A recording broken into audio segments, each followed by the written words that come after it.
Bonjour. Alors dans le précédent épisode, nous avons commencé à aborder la consolidation des données qui ont été préalablement importées.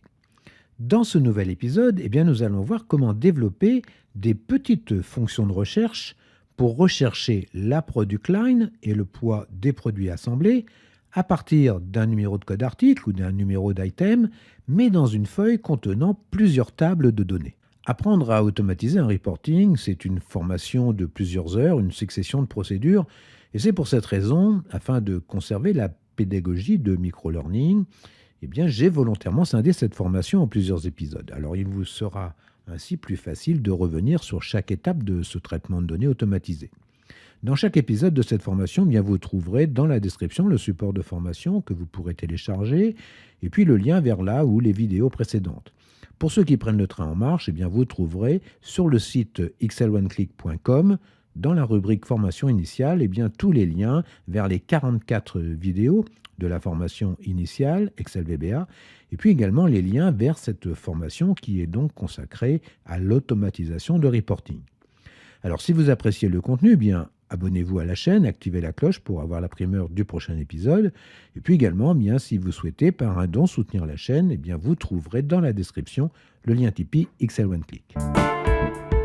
Avant de revenir dans notre procédure Look@Data pour continuer à compléter notre tableau, nous allons développer deux petites fonctions pour rechercher le poids et les product lines de nos items. Donc les colonnes I et J de notre feuille de consolidation. Alors nous allons développer une première fonction que nous allons nommer getProductLine, dont l'argument sera notre code article que l'on va appeler item, et cette fonction nous retournera une valeur astring, la product line, qui assemble donc cet item en particulier. Dans cette fonction, nous allons scruter les 8 tables de la feuille production pour trouver celle qui produit l'item recherché. Donc déclarons 3 variables objets, WS as worksheet, RG as range, TBL as list object, et une quatrième variable de type string pour la product line. Donc on fait dim WS as worksheet, RG as range, TBL as list object et PL as string. On va attribuer à notre variable objet WS la feuille production. Donc on va faire set WS égale worksheets production. Et pour chaque table list object de la feuille production, donc for each tbl in ws.listObjects avec un S, pour rechercher le range contenant notre item, nous allons utiliser la méthode find d'une collection range. Alors nous avons le choix de prendre toute la collection range de données de la table qui s'appelle DataBodyRange ou bien la collection range de données de la colonne item qui est la colonne 1. Et dans ce cas, qui s'appelle donc list colonne, entre parenthèses 1.range. Nous allons donc pouvoir écrire en fonction de la méthode choisie, soit setrg égale tbl.databodyrange.find item, donc l'item que l'on recherche, et lookat égale xlwall pour retrouver notre item dans notre collection range. Et je rappelle que dans ce cas, la collection range, c'est dataBodyRange, c'est-à-dire toutes les cellules de notre table de données. Maintenant, si l'on souhaite rechercher notre item uniquement dans la colonne des items, on va faire setrg égale tbl.listcolumns1.range.find item et lookat égale xlwall. Alors cette deuxième méthode sera plus judicieuse car elle se limite uniquement à la colonne des items.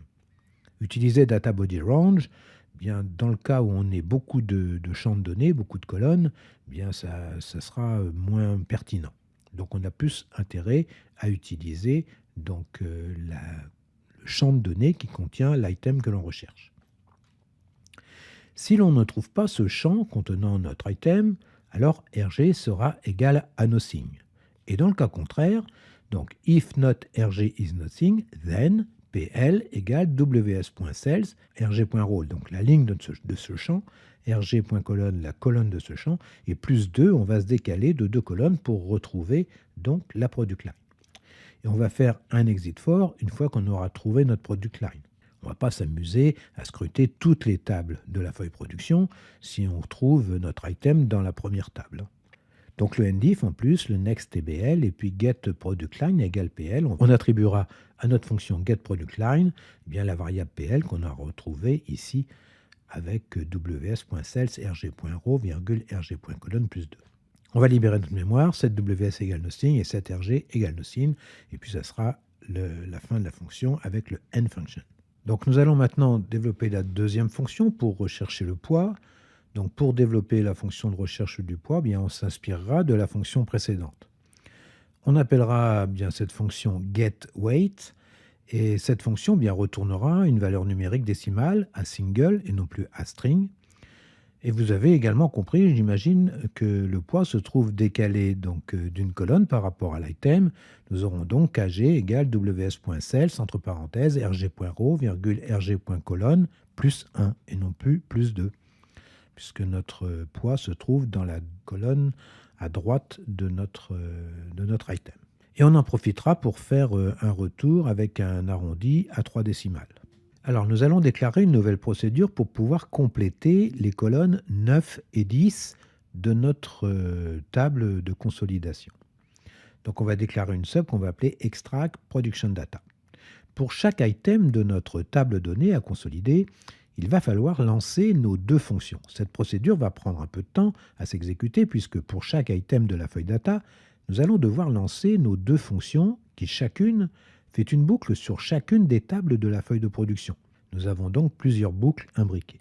Nous allons voir également comment pouvoir observer le déroulement de notre procédure à l'aide d'une barre de tâches qui nous indiquera le pourcentage de la tâche effectuée. Et si l'on ne fait pas ça, eh bien, on ne sait pas trop bien si le programme se déroule bien. Dans notre projet VBA, nous avons un module MD99 ProgressBar X1C. Dans ce module, nous avons également des variables publiques. Elles sont au nombre de 3. La première, c'est public PCTDown as single, ça sera le pourcentage de la boucle réalisée. Public loop n as long, ça sera l'incrément de boucle. Et public n loop as long, ça sera le nombre de boucles à exécuter. Et puis nous avons deux fonctions. Une première fonction x1c progressInit qui permettra d'initialiser notre barre de progression. Et puis une autre fonction qui s'appelle x1c progressUpdate qui fera la mise à jour de notre barre de progression.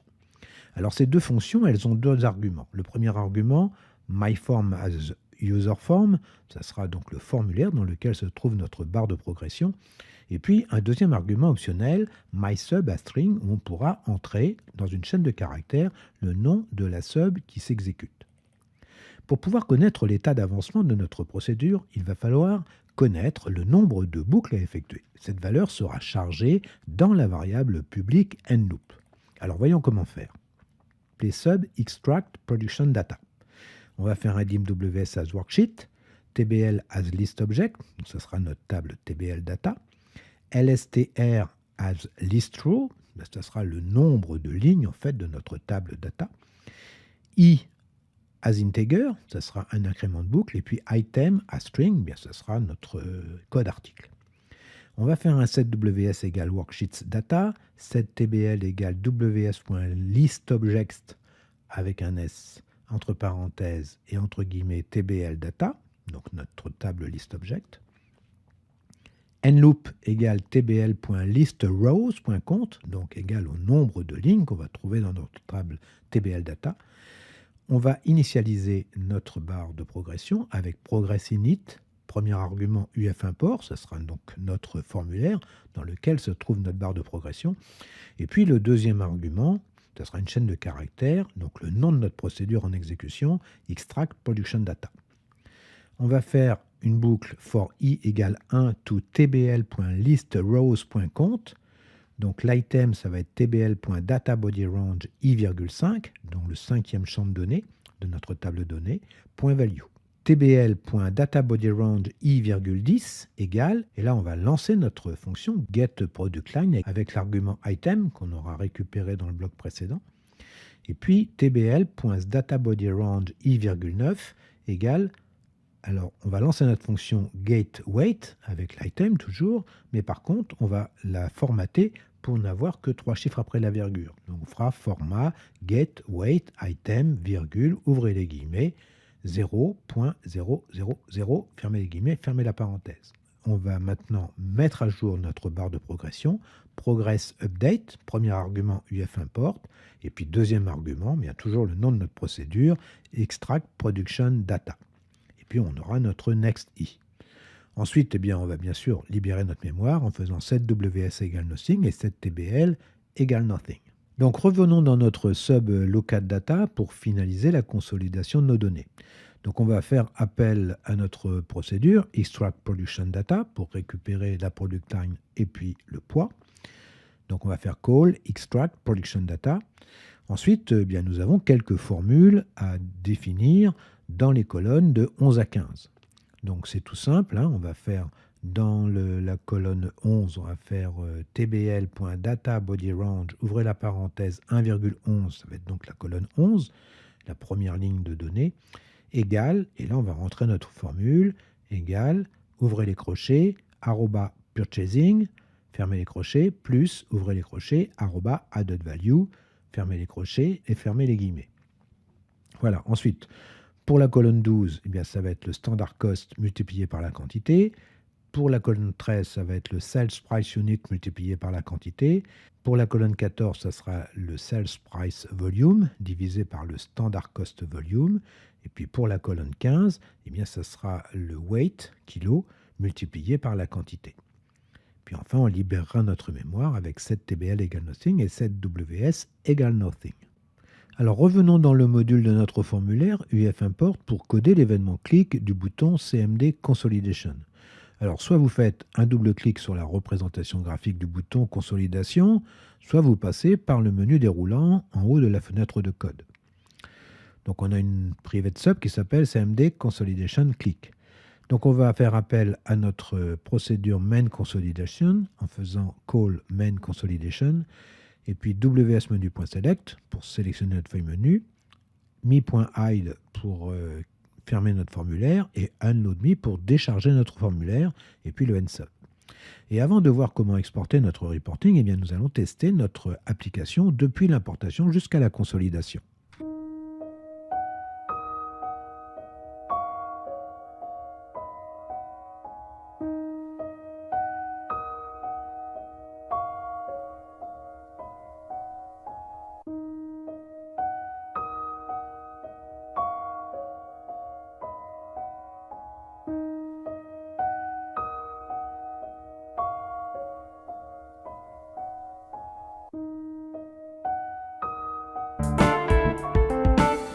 Voilà, nous avons fini de consolider nos données. Dans le prochain épisode, nous verrons comment exporter notre reporting dynamique pour qu'il puisse être diffusé. Activer la cloche de notification vous permettra d'avoir la primeur du prochain épisode. Et puis également, si vous souhaitez qu'un sujet particulier soit traité dans un prochain épisode, laissez votre sujet dans les commentaires et puis nous essaierons de le traiter ensemble. En attendant, portez-vous bien. Et puis si vous êtes toujours Visual Basic, je vous donne rendez-vous au prochain épisode. Au revoir.